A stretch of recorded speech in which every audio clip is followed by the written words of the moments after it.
For more, Senator Sherrod Brown joins us tonight from Ohio, who has talked about this quite a bit. Senator, why will your new Currency Manipulation Act work? What does this do? Good to have you with us.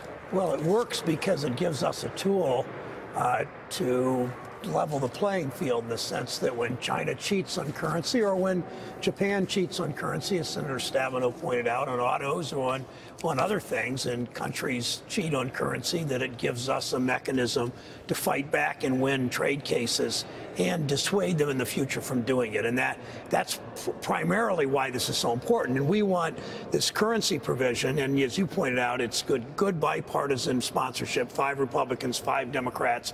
We wanted to make sure it's that way. The Senate passed it overwhelmingly 2 or 3 years ago. The House has passed it at different times. Speaker Boehner hasn't brought it up to a vote.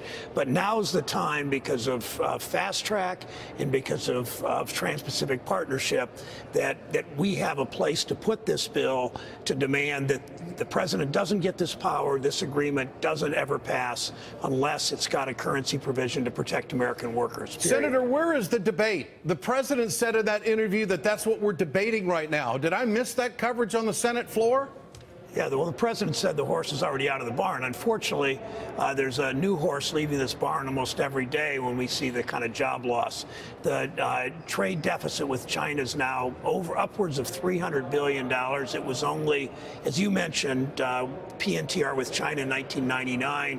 I believe the trade deficit bilateral with us, with China, was around 10 or 15 billion then. Yeah. So we see what's happened. It clearly hasn't worked, but currency is the best way to fight back on this, to make sure from now on every single agreement has a currency provision, number one, and number two, that our Department of Commerce is told they must look at currency when they make a decision on unfair trade practices. So far, they've had the option to look at currency, and they never do. And it's not something that presidents of either party have done well. This president's been better than his predecessors on trade enforcement, but he's not in the right place on this, and we've got to do better on this. Senator, let's go to your backyard. How do you explain the TPP to steelworkers in Lorain, Ohio?